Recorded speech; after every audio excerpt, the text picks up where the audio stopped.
नटखटी cartoon TV. Ganga किनारे बसा एक छोटा सा गांव था, जहां रामू नाम का एक गरीब किसान अपनी पत्नी सरिता और छोटे बेटे मोहन के साथ रहता था। रामू के पास कुछ बीघा जमीन थी, लेकिन सूखा पड़ने के कारण उसकी फसलें अच्छी नहीं हो रही थी। उसने बहुत मेहनत की, लेकिन कर्ज बढ़ता गया।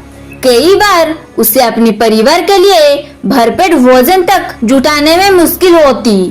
रामू हर रात भगवान से प्रार्थना करता, हे प्रभु, मेरी मदद करो, मेरे परिवार को भूखा मत रहने दो। एक दिन जब वो जंगल से लकड़ियां इकट्ठा करके लौट रहा था, उसने रास्ते में एक वृद्ध साधु को देखा जो भूख से कमजोर लग रहा था। फिर रामू ने अपनी झोली में बचे हुए 2 रोटियां निकालकर उन्हें दे दी। फिर साधु ने संतुष्टि से भोजन किया और मुस्कुराकर कहा, तुम बहुत दयालु हो बेटा, मैं तुम्हें एक वरदान देना चाहता हूँ। तभी रामू ने झुककर प्रणाम किया। फिर साधु ने अपनी झोली से एक चमकता हुआ बीज निकाला और कहा, इसे अपने खेतों में बो दो और रोज इसे अपनी दिल की सच्ची प्रार्थनाओं से सींचना। यह तुम्हारी तकदीर बदल देगा। लेकिन ध्यान रखना, इस पेड़ का फल का लालच मत करना, इसे जरूरतमंदों के साथ बांटना। रामू ने साधु को धन्यवाद दिया, फिर वापस घर आकर बीज को अपने खेतों में बो दिया। अगले ही दिन बीज से एक नन्हा पौधा निकल आया। रामू उसे रोज पानी देता और मन ही मन साधु की बातें याद करता। कुछ ही हफ्तों में वो पौधा एक विशाल वृक्ष बन गया। लेकिन यह कोई साधारण वृक्ष नहीं था। इसके पत्ते चांदी जैसे चमकते थे और उसकी शाखाओं पर सोने के सिक्के लौटक रहे थे। परंतु रामू को अपनी आंखों पर यकीन नहीं हुआ। वो डरते डरते उसने एक सिक्का तोड़कर बाजार में बेचा और उसकी कीमत इतनी अधिक थी कि उसने उससे महीने भर का राशन खरीद लिया।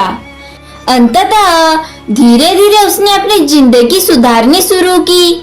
सारी कर्ज चुका दिया, घर की मरम्मती करवाई और गांव के गरीबों की मदद करने लगा। उसकी पत्नी सरिता भी खुश थी कि अब उनके दिन बदल गए हैं। लेकिन जल्द ही यह खबर पूरे गांव में फैल गई कि रामू के पास एक जादुई पेड़ है जो सोने के सिक्के देता है। फिर गांव के अमीर साहूकार और लालची व्यापारी इस पेड़ को हथियाने की योजना बनाने लगे। गांव के सबसे धनी साहूकार हरिराम को यह सुनकर जलन हुई। उसने सोचा, अगर यह पेड़ मेरे पास होता तो मैं सबसे अमीर आदमी बन जाता। उसने रामू के पास जाकर कहा, मुझे यह पेड़ बेच दो, मैं तुम्हें ढेर सारा सोना दूंगा। फिर रामू ने मुस्कुराते हुए मना कर दिया। फिर कहा, यह पेड़ ईश्वर की देन है, इसे बेचना मेरे लिए पाप होगा। परंतु हरिराम को यह बात पसंद नहीं आई। उसने कुछ गुंडे को भेजा जो आधी रात को चोरी छिपे रामू के खेतों में गए और पेड़ को काटने लगे। जैसे ही उनकी कुल्हाड़ी पेड़ के तने से टकराई, फिर पेड़ से एक तेज रोशनी निकली। जड़ों से आग की लपटें उठने लगी और कुछ ही पलों में वे गुंडे डरकर भाग गए। अंततः हरिराम समझ गया कि यह कोई साधारण पेड़ नहीं था, बल्कि यह एक दिव्य शक्ति थी जो केवल ईमानदार और दयालु लोगों की रक्षा करती थी। फिर रामू ने पेड़ की ओर देखा और मन ही मन साधु को धन्यवाद दिया। वो अब समझ चुका था कि यह पेड़ सिर्फ अपनी भलाई के लिए नहीं था, बल्कि पूरे गांव की मदद के लिए आया था। फिर रामू ने अपनी गांव में एक धर्मशाला बनाई और गरीब बच्चे के लिए पाठशाला खोला और जरूरतमंदों को धन देने लगा। गांव में कोई भूखा नहीं रहता था। धीरे धीरे उसका गांव समृद्ध होने लगा। फिर एक दिन वही साधु फिर से गांव में आए और रामू को देखकर मुस्कुराए। बेटा, तुमने लालच नहीं किया, बल्कि दूसरों की मदद की। इसीलिए यह पेड़ हमेशा तुम्हारी रक्षा करेगा। फिर रामू ने साधु को प्रणाम किया।